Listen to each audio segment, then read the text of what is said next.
하나님 말씀 창세기 26장 19절에서 25절까지 말씀입니다. 함께 봉독하겠습니다. 이삭의 종들이 골짜기를 파서 샘 근원을 얻었더니 그랄 목자들이 이삭의 목자와 다투어 이르되 이 물은 우리의 것이라 하매 이삭이 그 다툼으로 말미암아 그 우물 이름을 에색이라 하였으며 또 다른 우물을 봤더니 그들이 또 다툼으로 그 이름을 신나라 하였으며 이삭이 거기서 옮겨 다른 우물을 봤더니 그들이 다투지 아니하였으므로 그 이름을 르호봇이라 하여 이르되 이제는 여호와께서 우리를 위하여 넓게 하셨으니 이 땅에서 우리가 번성하리로다 하였더라. 이삭이 거기서부터 브엘세바로 올라갔더니 그 밤에 여호와께서 그에게 나타나 이르시되 나는 네 아버지 아브라함의 하나님이니 두려워하지 말라. 내 종 아브라함을 위하여 내가 너와 함께 있어 네게 복을 주어 네 자손이 번성하게 하리라 하신지라. 이삭이 그곳에 제단을 쌓고 여호와의 이름을 부르며 거기 장막을 쳤더니 이삭의 종들이 거기서도 우물을 팠더라. 아멘. 우리가 그동안 아브라함에 대해서 5번에 걸쳐서 살펴봤습니다. 창세기에서 아브라함과 이삭과 야곱 그리고 이제 요셉에 대한 기록을 족장사라고 얘기해요. 족장사. 그 이유는 네 사람이 족장, 이스라엘 백성의 그 조상 역할을 했기 때문입니다. 그래서 제가 창세기를 구분하는 법을 말씀드립니다. 창세기는 크게 두 개로 구분돼요. 그래서 창세기에는 크게 원역사, 그래서 그게 1장에서 11장까지예요. 그 다음에 족장사가 12장에서 50장까지 이어지는데 이렇게 구분해요. 그래서 원역사는 뭐예요? 창조가 1장에서 2장이 나오죠. 1장에서 2장이 나오고 여기서 뭐예요? 천지 창조와 사람의 창조를 나오고 그 다음에 3장에서 5장은 뭐예요? 타락. 우리의 타락이 나옵니다. 그래서 아담과 하와의 타락과 이제 그 결과 어떻게 돼요? 이제 6장에서 9장까지는 홍수 사건이 나오죠. 노아의 방주 사건과 대홍수. 그 다음에 이제 10장에서 11장은 민족이 탄생해요. 민족이 탄생하고 그 다음에 이제 노아의 세 아들을 통해서 이제 여러 민족이 이제 탄생하고 그 다음에 바벨탑을 건설하지요. 그렇게 해서 천지 창조부터 바벨탑까지 이 인류의 시작과 초기 역사를 기록한 걸 원역사라고 이렇게 말하는 거예요. 그리고 이제 족장사는 12장에서 50장까지예요. 그래서 여기서는 아브라함, 이삭, 야곱 등 족장들의 삶, 그 다음에 이스라엘 민족의 기원을 다루고 있어요. 기원이요. 그래서 족장은 누구예요? 아브라함, 이삭, 야곱을 족장이라고 불러요. 그리고 이스라엘 백성의 아버지라고 여겨져요. 그래서 어떻게 하나님께서는 좀 아까도 우리가 읽었지만 이삭에게 네 아버지 아브라함의 하나님이라고 하죠. 그 다음에 어떻게 해요? 이삭의 하나님, 야곱의 하나님 이렇게 말씀하시죠. 이게 되게 중요한 것입니다. 그래서 족장사의 내용은 12장에서 25장까지는 이렇게 아브라함의 부름과 약속, 그 다음에 시험을 하죠. 그 다음에 후손들에 대한 하나님의 그 약속을 말씀하셔요. 그 다음에 이제 25장, 26장 두 장에 걸쳐서는 이삭의 삶, 그리고 이제 그의 아들 야곱과 에서의 이야기가 여기서 나와요. 그 다음에 이제 27장에서 36장 또 48장 49장 이렇게 떨어져 갖고 야곱의 삶이 나오고 그 아들 요셉 이야기가 또 나오게 돼 있어요. 그래서 요셉은 또 어때요? 요셉은 37장에서 50장까지 나와요. 요셉이 노예로 팔려가서 애굽에서 사는 거, 그 다음에 그의 형제들과의 관계. 그러니까 요셉은 족장은 아니지만 요셉의 삶은 족장들과 긴밀히 연결돼 있어요. 그리고 이들이 애굽으로 들어가서 살게 만드는 그 역할을 하는 거죠. 그러니까 하나님께서는 요셉을 통해서 이스라엘 민족을 70명이 애굽으로 내려가지만 엄청 많은 그 200만 이상의 인구로 불리게 하셔요. 그게 왜 그래요? 애굽의 그 땅을 갖다가 인큐베이트 인큐베이터로 만드신 거예요. 그래서 이스라엘 민족을 인큐베이팅 하시는 거죠. 그래서 이게 요셉이 되게 중요한 것입니다. 그렇게 해서 연결되어 있어요. 그래서 이스라엘 백성의 미래에 영향을 미치는 중요한 사건이 여기 있기 때문에 족장사에 포함되어 있는 거예요. 그래서 결론적으로 아브라함과 이삭과 야곱, 요셉에 대한 기록이 족장사라고 불리는 것은 이들의 삶과 이야기가 이스라엘 백성들의 뿌리를 보여주는 거죠. 근거. 그래서 그들의 역사를 형성하는 중요한 역할을 하기 때문입니다. 이제 족장사의 두 번째 인물인 이제 이삭에 대해서 오늘은 살펴보려고 해요. 이삭이 이 세상에 나오기까지 어때요? 많은 우여곡절이 있었어요. 그렇죠? 많은 우여곡절이 있었어요. 근데 그에 비해서 이삭에 대한 기록은 아까도 말씀드린 딱 2장이야. 그렇죠? 2장에 걸쳐서밖에 없어요. 너무 짧아요. 야, 그리고 또 너무 삶이 그래. 이렇게 평범해도 되나 할 정도로 어떻게 보면 강력한 어떤 임팩트가 없는 것처럼 보여요. 이러한 이삭을 하나님께서 족장사의 중간 인물로 두시고 인류 구원의 역사를 어떻게 이루어 가시는지 우리가 여기서 살펴볼 수가 있어요. 우리는 그동안 아브라함을 살펴보면서 이삭이 이제 출생하는 과정을 살펴봤죠. 아브라함은 처음에는 자기 종 엘리에셀에게 자기 후사를 주려고 하고, 그 다음에 또 어때요? 하갈을 통해서 이스마엘을 낳고, 왜 그래? 자기 아내 사라가 늙어가갖고 방법이 없어요. 그러니까 이삭은 어떤 존재예요? 인간의 능력으로는 결코 태어날 수 없는 인물이라는 거죠. 이게 이제 이삭의 시작이에요. 자, 남성과 여성은 구조가 전혀 달라요. 남성은 딱 태어나면은 어때요? 평생 고환에서 이제 사춘기가 지나면서 정자를 생산할 수 있어요. 평생이에요. 평생. 일평생. 단 이 나이를 들면서 정자의 질과 양은 감소해요. 그렇지만 그래도 생산 능력은 있다는 거예요. 남자는. 그렇지만 여성은 평생 사용할 난자를 처음에 날 때 가지고 태어나요. 날 때. 그래서 새로운 난자를 생성하지 않아요. 처음에 갖고 태어나요. 즉 여성은 약 100만에서 200만 개 정도의 남모세포를 가지고 태어나는데 이 남모세포는 사춘기에 들어가면서 난자로 성숙하기 시작하면서 매달 배란기에 한 번은 왼쪽으로 한 번은 오른쪽으로 이렇게 배란을 하는 거예요. 이렇게 난자가 한 개의 난자가 이렇게 배출되는 거예요. 그럼으로써 이 폐경은 뭐예요? 난소 기능의 소실로 인해서 이 월경이 영구히 중단되는 것을 의미해요. 이것은 난자의 배출이 더 이상 일어나지 않는 상태가 되기 때문에 임신은 불가능하다는 거죠. 그러므로 이삭의 어머니 사라의 생리가 끊어졌다는 창세기 18장 11절의 기록은 사라의 임신이 불가능하다는 얘기죠. 그러니까 아브라함도 이걸 아니까 이스마엘 얘기를 하잖아요. 하나님께.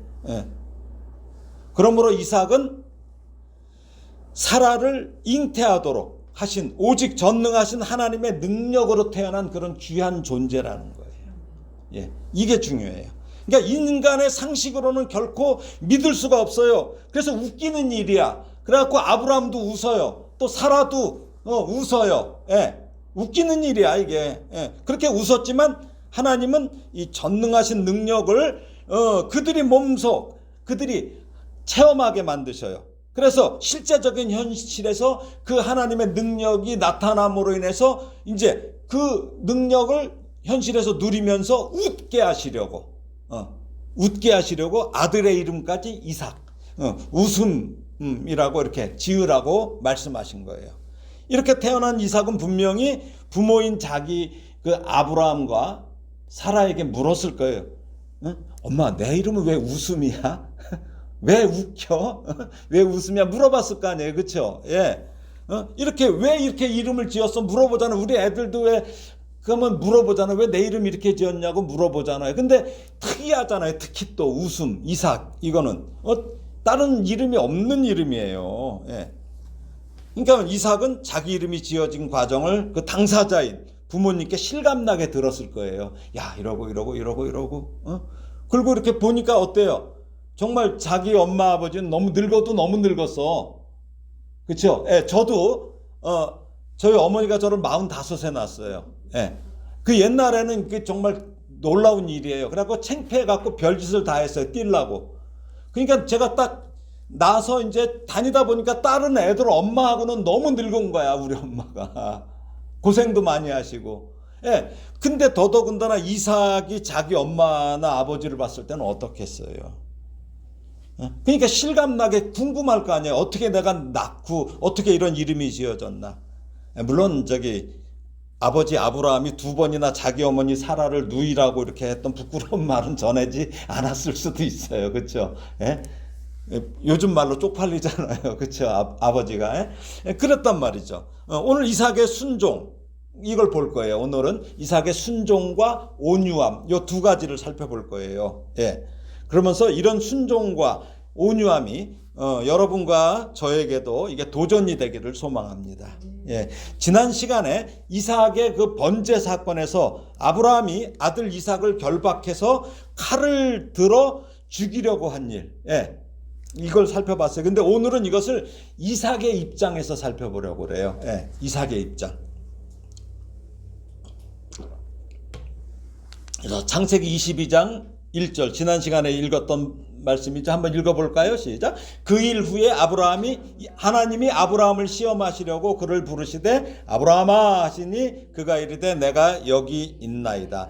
이 당시 아브라함이 약 115세에서 120세 정도, 그렇죠? 이삭이 15살에서 20살쯤 됐을 때 하나님께서 아브라함을 시험하시려고 부르셨다고 이렇게 말씀합니다. 저는 여기서 아브라함뿐만 아니라 아마 이삭도 시험하신 것이라고 생각해요. 이삭도. 물론 둘 다 어려운 일이지만 한번 생각해 보세요. 죽이려는 사람과 죽어주는 사람 중에 누가 더 힘들까요? 죽이려는 사람과 죽어주는 사람과. 물론 둘 다 어려운 일이에요. 예. 게다가 아브라함 나이는 115세에서 120세. 이삭이 15살에서 20살쯤이면은 늙은 사람이 젊은 아이를 청년을 죽인다는 것은 어때요? 쉽지 않아요. 이게 결코 쉽지 않아요. 더욱이 젊은 사람이 늙은 사람에게 스스로 아버지가 죽이도록 목을 내어 놓는다는 것은 결코 이게 성립할 수 없는 일이에요. 이게 말이 안 되는 일이에요. 그러니까 이것은 이삭의 자발적인 의지가 없이는 결코 가능하지 않다는 거예요. 자발적인 의지가 없이는. 번제에 쓸 나무를 짊어지고 모리아 산으로 향하는 도중 이삭이 왜 아버지 아브라함에게 불과 나무는 있거니와 번제할 어린 양은 어디 있나이까 이렇게 묻습니까? 저는 이 부분에서 그 생각을 했어요. 우리 예수님께서 겟세마네 동산에서 성부 하나님께 기도하는 모습을 저는 생각했어요. 내 아버지여, 만일 내가 마시지 않고는 이 잔이 내게서 지나갈 수 없거든 아버지의 원대로 되기를 원하나이다. 아마 이삭도 뻔히 알아요. 예, 이런 심정으로 기도하면서 모리아 산으로 향해서 자신을 태울 나무를 짊어지고 갔을 것입니다. 그리고 이제 번제로 드릴 장소에 도착했을 때 늙은 아버지가 젊고 혈기왕성한 이삭을 결박한다는 것은 어때요? 가능할까요? 가능하지 않아요. 둘밖에 없어요. 종들도 없어요. 그렇죠? 야, 옆에서 좀 잡아. 저놈 좀 묶게. 그것도 아니잖아요. 이삭의 자발적인 순종이 없이는 결코 이루어질 수 없는 일이에요. 이삭은 지금 아버지가 자기를 잡으려고 자신을 결박하는데 어떻게 가만히 순종할 수 있었을까요? 앞서도 말씀드렸지만 이삭은 자신이 태어난 과정의 놀라운 이야기를, 그것을 직접 경험했던 그 아버지 엄마가 경험했잖아요. 그래서 그 믿음이 흐릿했던 부모님이 자식을 그렇게 해서 하나님의 능력으로 주신 것을 듣고서 한 살 한 살 나이를 점점 들면서 더욱더 하나님의 전능하심과 신실하심을 나이보다 일찍 믿음이 쌓여갔다는 거죠. 예. 자기는 하나님께서 약속의 자녀로 삼으셔서 인간의 능력으로 이 땅에 온 것이 아니라 전능하신 하나님의 능력으로 왔다는 것을 수도 없이 들으며 믿음이 쌓여왔던 것이죠. 예. 그리고 자신을 낳은 후 아버지가 그 하나님께 달라졌어요. 그렇죠? 예. 그다음에 믿음으로 순종하는 모습을 쭉 보았어요. 그리고 자신의 가정도 그 믿음으로 굳게 선 것을 보았어요. 아브라함이 어떻습니까? 하갈을 데리고 있었지만 이삭을 낳고 나서 물론 갈등이 있어서 그렇지만 내보내잖아요. 왜? 한 집에 부부 외에는 있어서는 안 된다는 거죠. 이건 뭐예요? 하나님에 대한 믿음인 거죠. 예. 아마 있었으면 이스마엘 동생도 낳았을 거야. 삼스마일인가? 예, 낳았을 거예요. 사스마일도 낳았을 테고.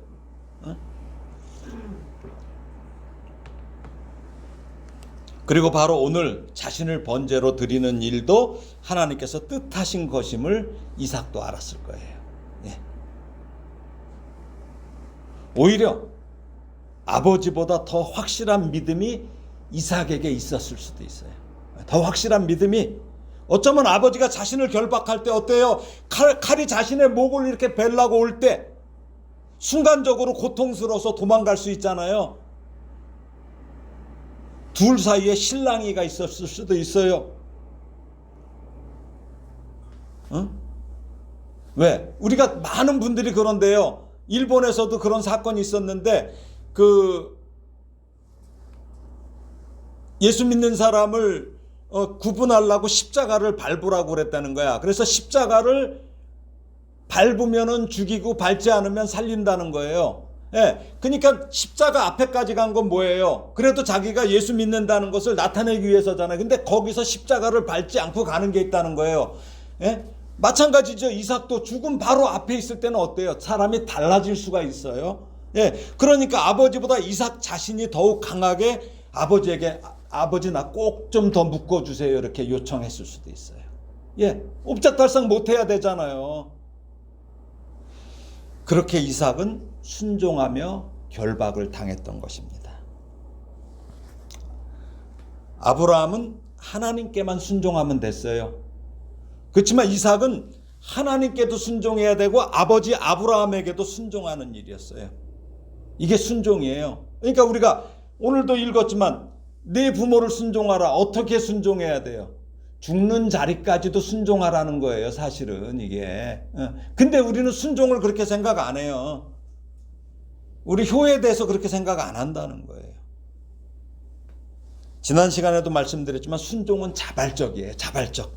우리들이 하나님께 드리는 모든 것은 자발적인 순종이어야 한다고 말씀드렸어요. 그래서 교회는 억지로 하는 일이 없도록 성도들을 잘 양육해야 돼요. 말씀으로. 억지로 끌고 가서 안 돼요. 교회의 일은 사람들이 만든 프로그램에 얽매여서는 안 돼요. 그래서 막 교회들마다 프로그램이 많아요. 근데 그거에 얽매여서는 안 돼요. 물론 없어서는 안 되겠죠. 그렇지만 거기에 얽매여서는 안 돼요. 오직 하나님의 말씀으로 양육된 성도들이 자발적인 마음으로 교회의 일에 참여하도록 해야 합니다. 예. 교회가 자칫 계급화되면 심각한 이 영적 질병으로 부작용이 나타나요. 가정이 그렇듯이 교회는 계급사회가 아니에요. 가정에서 부모님이 가장 많이 자녀를 섬기며 수고하잖아요. 가장 힘든 일을 하잖아요. 그렇듯이 교회는 신앙생활을 오래 한 성도가 가장 많이 섬겨야 건강하고 밝은 교회로 성장할 수 있습니다. 그렇게 하나님과 부모님께 이 순종하며 이게 자라온 이삭은 가장 중요한 자신의 그 혼사 문제도 어때요? 아버지 아브라함의 뜻에 따라 순종해요. 아버지 아브라함의 뜻에. 자기가 여자를 고르지 않았어요. 이삭은 나이가 40이 됐지만 미혼이에요. 그는 아버지 아브라함이 그가 살고 있는 지금 현재 그 당시에 살고 있는 곳이 어때요? 가나안이잖아요. 그래서 가나안 족속의 딸들과 결혼하지 말라는 말씀을 순종했기 때문에 그 지역의 가나안 여인들을 쳐다보지 않고 오직 모태솔로의 모습으로 살고 있었던 것입니다. 모태솔로의 모습으로. 예, 40이 되도록. 예, 겉으로 보면 그 지역의 가나안 여인들도 아름다웠을 거 아니에요. 왜 여자가 왜 안 아름다워요? 얼마나 예쁜데. 에? 요즘에 유튜브에 보면 막 그 외국 애들하고 결혼하는 거 보면 뭐 어디 저쪽 그쪽 여자는 뭐 밭을 갈아도 김태희라며. 예? 그런다고 그래요. 그러니까 왜 이방 여인이 안 아름다웠겠어요. 예. 그리고 이삭의 나이가 40이면은 자신의 의사로 얼마든지 자기 아내를 고를 수 있었을 거 아닙니까? 근데 이삭은 이런 일에도 아버지의 말씀에 순종한 것입니다.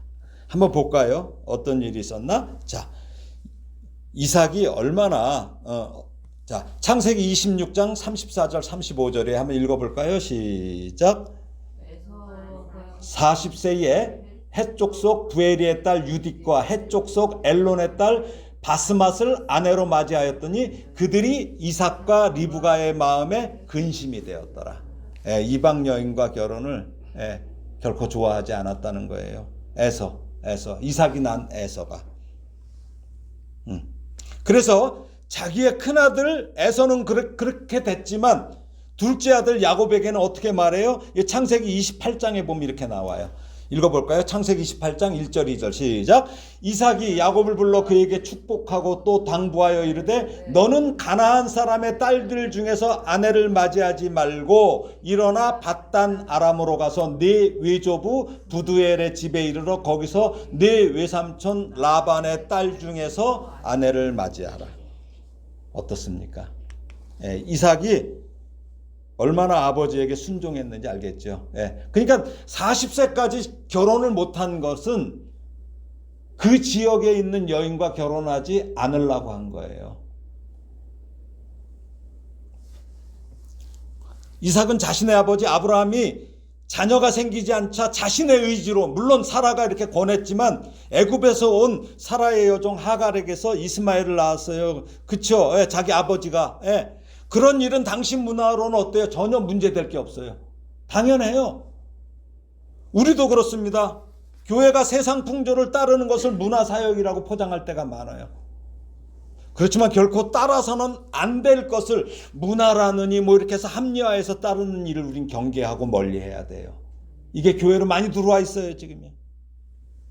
이삭은 이것을 잘 알기에 40세에 결혼해요. 그것도 아버지에 의해서. 그렇죠? 가서 얼굴도 안 봐요. 우리 옛날에 우리 부모님 세대가 그냥 가서 묶어주면 결혼하듯이. 그래서 20년 동안 아내 리브가에서 자녀가 생기지 않아요. 근데 결혼했는데 40세에 결혼했는데 60세가 돼도 아이가 생기지 않아요. 그렇지만 이삭은 어떻습니까? 다른 방법을 취하지 않고 하나님의 때를 기다린 거예요. 기다린 거예요. 이삭은 가난하지 않았어요. 잠시 후에 다루겠지만 이삭은 하나님의 은혜로 그 땅에서 농사해서 그 해에 100배나 얻었다고 그랬어요. 소출을 100배나 얻었어요. 우리가 예를 들어서 100만 원을 투자했는데 100배면 얼마예요? 수도 못 세요? 억이죠? 그렇게 얻었고 여호와께서 복을 주심으로 창대하고 왕성해서 마침내 거부가 됐다고 나와요. 그리고 양과 소가 떼를 이루고 종이 심이 많았다고 그래요. 이 정도면 어때요? 부자잖아요. 아내가 20년 동안 아이가 없어요. 그럼 어때요? 그 여종 중에서도 아들을 낳을 수 있었겠잖아요. 그렇지만 이삭은 그 아버지, 자기 아버지의 실수와 그로 인한 고통을 보았기에 기도하며 믿음으로 기다렸던 것입니다. 이삭의 이런 모습은 세상의 시각으로 보면은 아주 수동적이고 답답해요. 긍정적인 평가를 받을 수가 없어요. 저 인간 왜 저렇게 살아? 아니 돈이 있으면 멋지게 써야지. 부자인데 왜 저러고 있어? 아들도 없어, 자녀도 없어. 아니 많잖아 주변에. 하고 싶은 거, 먹고 싶은 거, 입고 싶은 거, 가고 싶은 거 다 해야지. 그 돈으로 저 뭐 하고 있어? 이런 생각이 세상의 생각이요, 세상의 문화입니다. 이게 가나안의 문화예요. 그러나 하나님을 믿는 성도는 세상을 그렇게 살아서는 안 된다는 것이에요. 하나님의 말씀을 기준 삼아 살아야 한다는 거예요. 교회도 마찬가지예요. 그래야 성도라는 소리를 들을 수 있는 거예요. 그래야 교회라는 말을 들을 수 있어요. 교회가 세상하고 구분이 안 되는 짓을 하면 그게 교회예요? 목사가 세상하고 구분 안 되는 짓을 하면 그게 목사예요? 성도가? 그거 아니죠.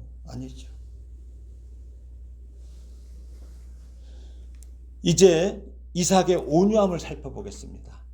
그 순종하는 모습, 그 다음에 온유한 모습. 오늘 예배를 시작하면서 제가 첫 기원 말씀으로 마태복음 5장 5절에 그 온유한 자는 복이 있나니 그들이 땅을 기업으로 받을 것이며 라는 예수님의 말씀 읽었던 것을 기억하실 거예요. 좀 아까 바로 읽었으니까. 온유란 뭐예요? 온화할 온자에다가 부드러울 유자예요. 온화하고 부드러워요. 이 글자가 결합한 거예요. 그러니까 성격이나 태도가 아주 따뜻하고 부드러운 것을 뜻해요. 온유. 즉 마음씨가 온화하고, 영어로는 젠틀맨이라는 말 많이 듣죠. 젠틀, 그러니까 예의가 바르다는 뜻이에요. 이게 그 다음에 귀족에, 그러니까 뭐냐면 천박하지 않다는 거죠. 이게 온유예요. 이 상태를 나타내는 거예요.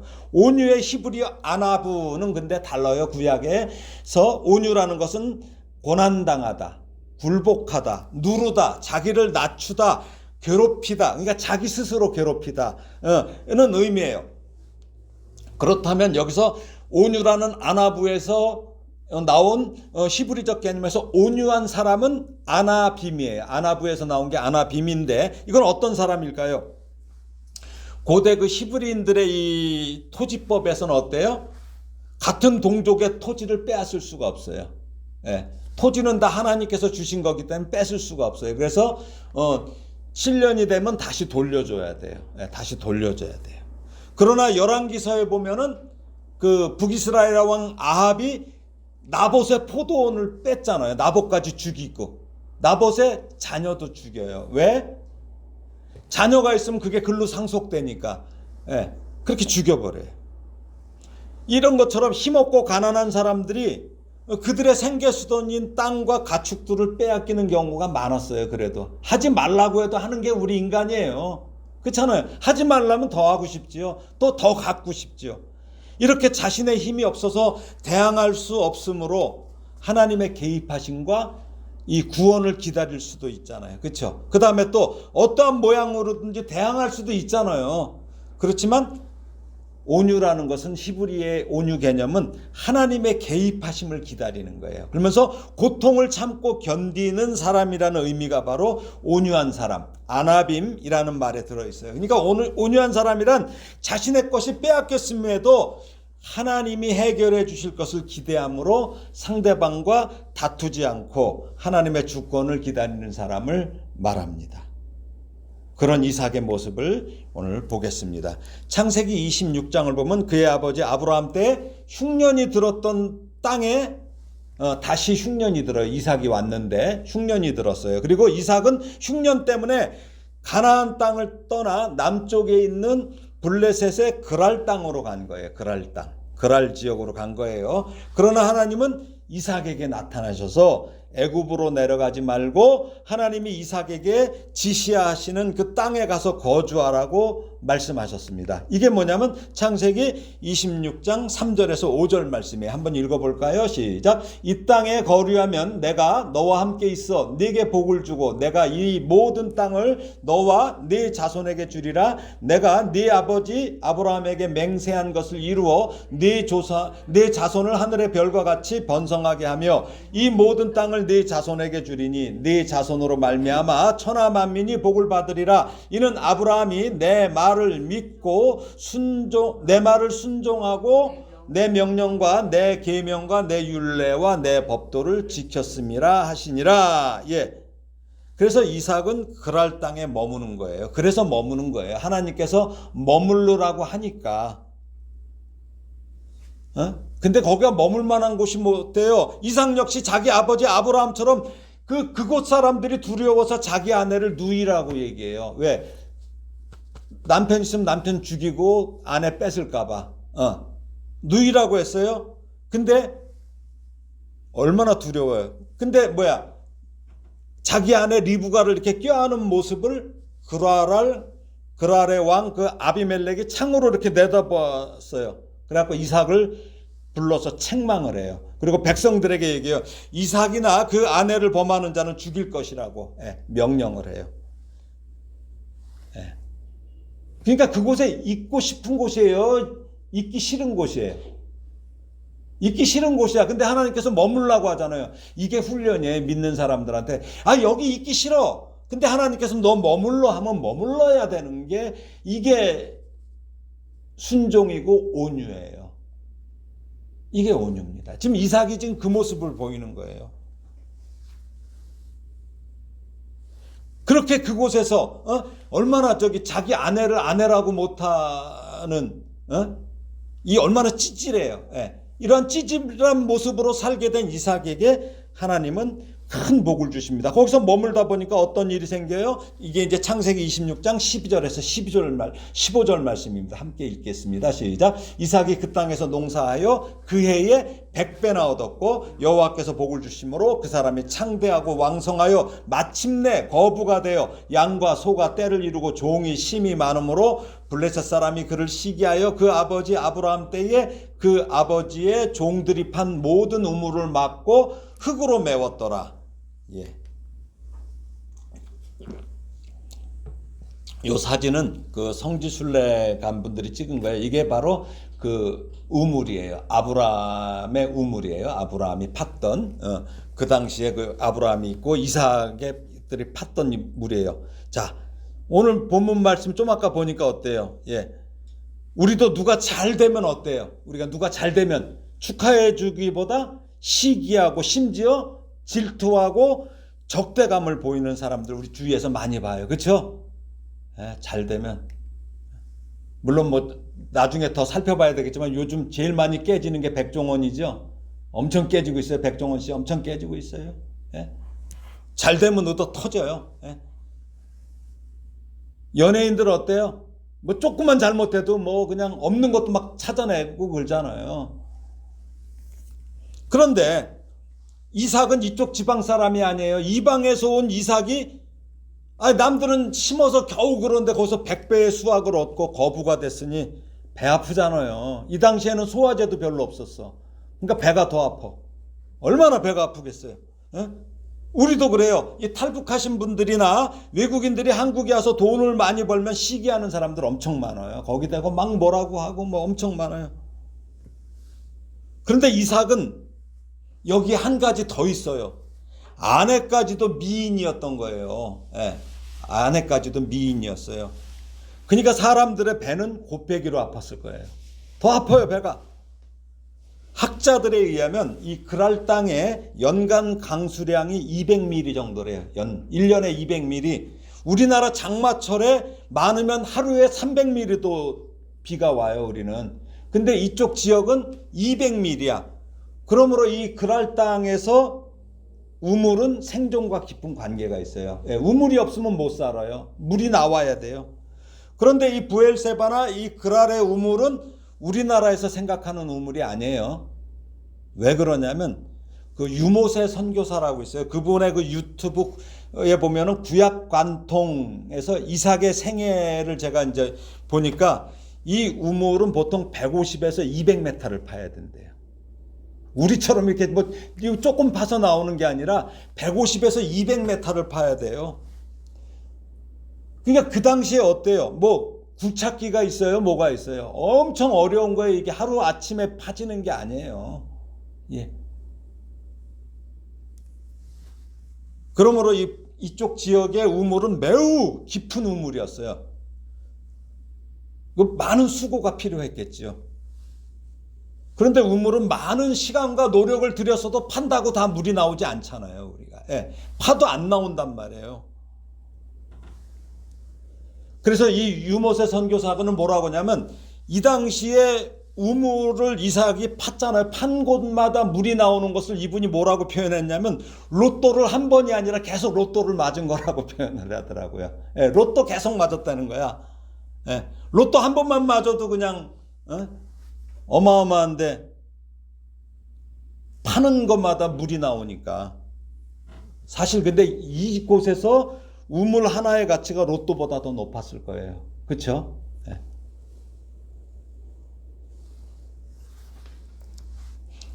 아브라함이 떠나잖아요. 로또를 떠나잖아요. 로또 보내죠? 무슨 말인지 잘 못 알아들으시나 봐요. 자, 블레셋 사람이 이삭의 우물을 메웠다는 것은 생존권을 위협하는 행위죠. 예. 너 여기 살지 말라는 거야. 양과 소가 떼를 이루고 있어요. 그러니까 우물이 없다면 그곳에서 살 수가 없어요. 너 이 나라에서 나가. 이거 협박하는 거예요, 지금요. 그리고 결국은 뭐야? 블레셋 왕, 여기 그랄 왕이죠. 블레셋 지역의 그랄 왕 아비멜렉이 나섭니다. 뭐라고 합니까? 12장 26장 16절 읽어볼까요? 아비멜렉이 이삭에게 이르되 네가 우리보다 크게 강성한즉 우리를 떠나라. 여기 크게 강성한다는 건 너 너무 잘 되니까 배 아프다는 거예요. 너 떠나라. 너 왜 이방인이 와서 여기서 이렇게 살고 있냐 이거예요. 그러자 이삭은 이제 그곳을 또 떠나요. 그곳을 떠나서 그랄 골짜기에 장막을 치고 그곳에 거류하면서 이삭은 자기 아버지 아브라함 때에 팠던 우물을 다시 파요. 그러니까 아버지 아브라함 때 팠던 우물이라고 그래요. 예. 이걸 다시 파요. 왜 그래요? 블레셋 사람들이 아버지 아브라함이 죽은 후에 그 우물을 메웠기 때문이에요. 그러니까 그걸 다시 파요. 그럼 메워서도 그거 파는 게 쉽지 않죠. 아까 말씀드렸잖아요. 150에서 200m를 판다고 생각해 보세요. 이삭이 아브라함 아버지가 팠던 우물을 다시 파는 것은 지혜로운 거예요. 왜 그래요? 아버지가 한 거 그래도 수월하잖아요. 거기는 물이 나왔던 곳이니까. 그렇죠? 이건 또 어떤 영적으로는 뭐예요? 아버지 아브라함의 믿음을 계승한다는 의미가 있어요. 우리도 그래요. 무조건 새로운 것 만드는 게 좋은 게 아니에요. 예. 어디 갑자기 어느 교회가 막 크게 뭐 잘 된다, 무슨 사역을 해서 잘 된다, 이거보다는 믿음의 선배들의 믿음으로 따라가야 돼요.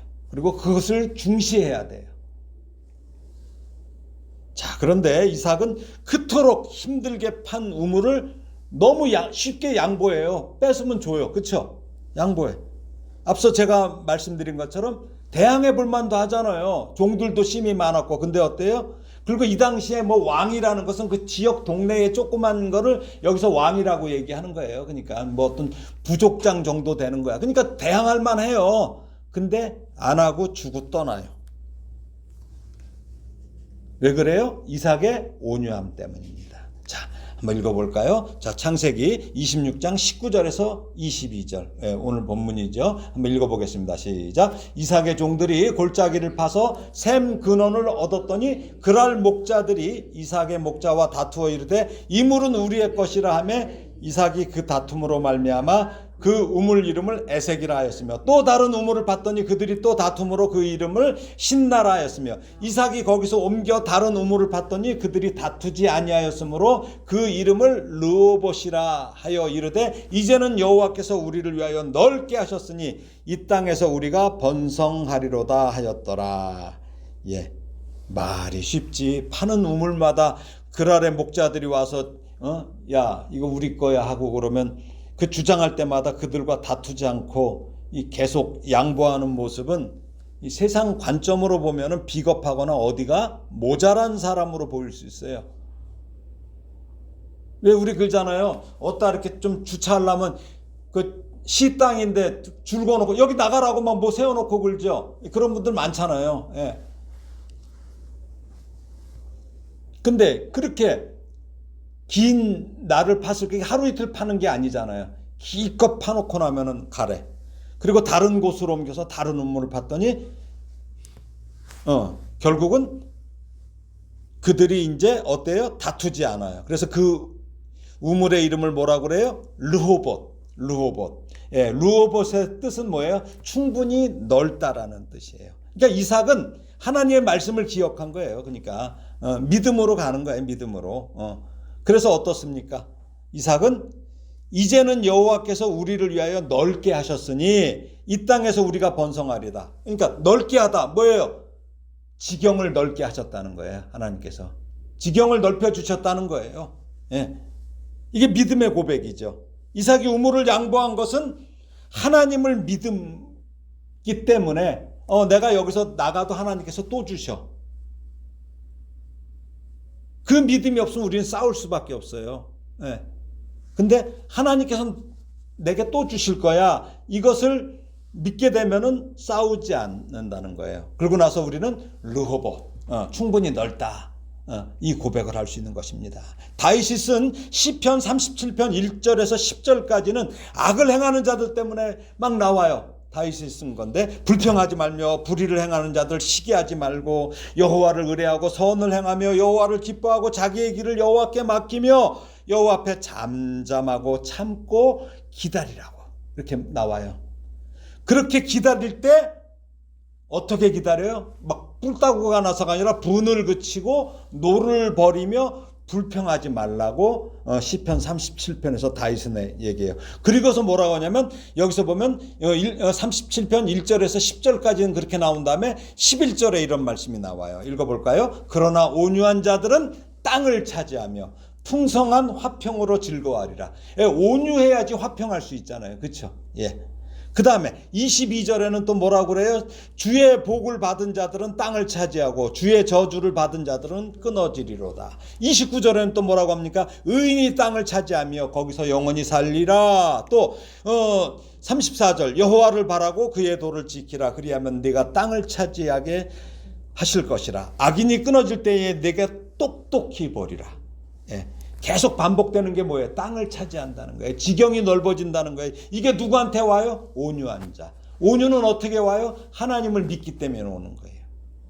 예, 바로 그때에 하나님께서 이삭에게 나타나 이제 말씀하시죠. 이제 이렇게 됐을 때 그게 이제 창세기 26장 23절에서 25절이에요.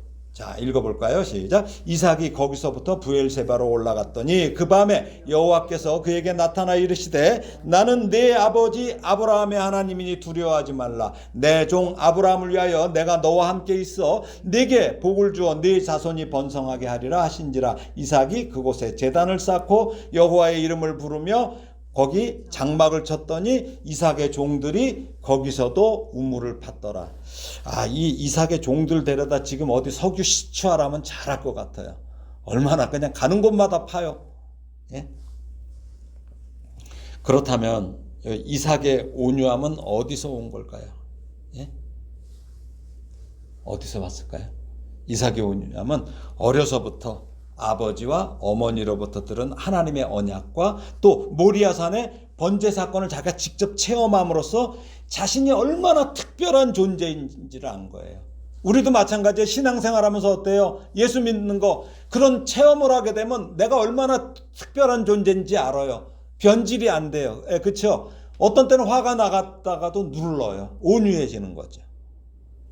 아버지가 칼로 자기를 죽이려 할 때 어때요? 그때 어떤 일이 있었어요? 하나님이 막 급히 개입하시잖아요. 예. 그런 하나님이 늘 자기와 함께 하신다는 확신을 가졌기 때문입니다. 이삭이 우물을 양보하게 된 곳은 그곳에 머물라는 하나님의 말씀에 순종했기 때문에, 하나님의 말씀이 있었기 때문에 거기서 머물러요. 양보해요. 하나님의 복을 체험했기 때문에 이삭은 우물을 집착하지 않아요. 우물이 아니라 머물라고 하신 하나님을 바라본 것입니다. 이삭의 온유함은 자신을 만나주시고 마음을 변화시켜주신 하나님이 앞으로도 그렇게 하실 것을 믿었기 때문입니다. 그리고 드디어 그랄 왕 아비멜렉도 다시 이삭을 찾아오죠. 예, 어떻습니까? 한번 읽어볼까요? 창세기 26장 26절에서 29절 시작. 아비멜렉이 그 친구 아우삭과 군대장관 비골과 더불어 그랄에서부터 이삭에게로 온지라. 이삭이 그들에게 이르되 너희가 나를 미워하여 나에게 너희를 떠나게 하였거늘 어찌하여 내게 왔느냐. 그들이 이르되 여호와께서 너와 함께 계심을 우리가 분명히 보았으므로 우리의 사이 곧 우리와 너 사이에 맹세하여 너와 계약을 맺으라 말하였노라. 너는 우리를 해하지 말라. 이는 우리가 너를 범하지 아니하고 선한 일만 네게 행하여 내가 평안히 가게 하였음이니라. 이제 너는 여호와께 복을 받은 자니라. 아멘. 예, 그렇습니다. 예.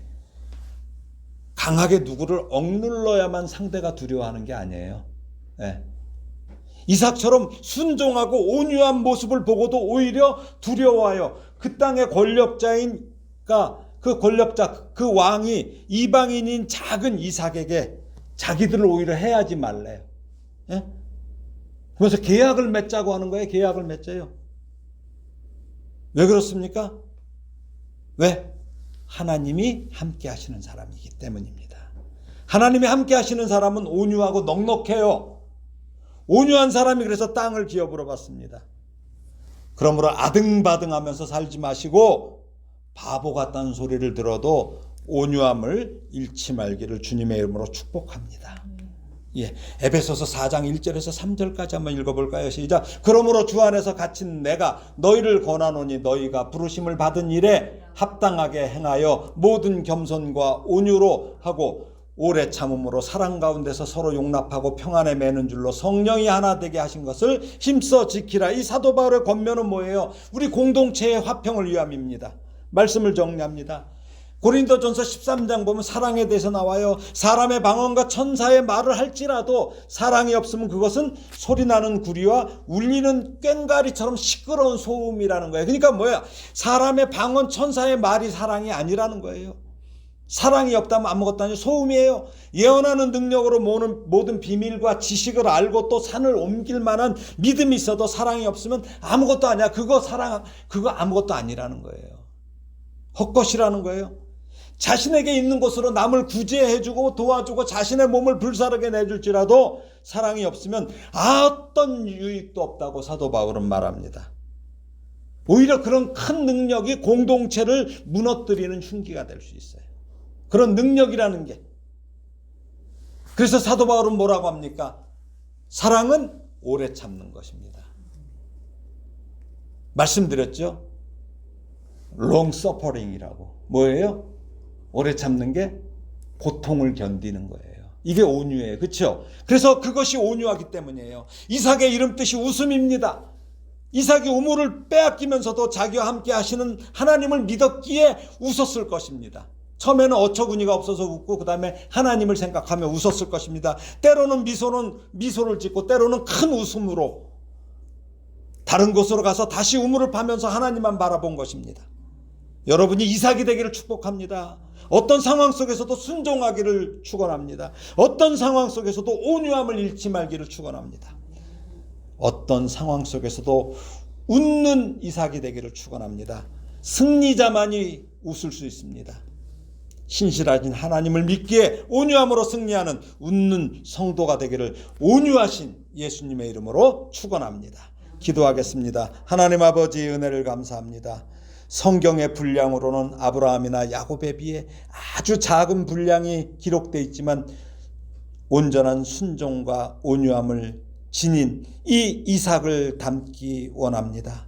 점점 각박해지는 세상에서도 하나님께서 우리와 함께 하신다는 확신으로 두려워하지 말게 하시고 다투지 말고 넉넉한 마음으로 이웃을 용납하는 온유함을 허락하여 주시옵소서. 예수님의 이름으로 기도합니다. 아멘.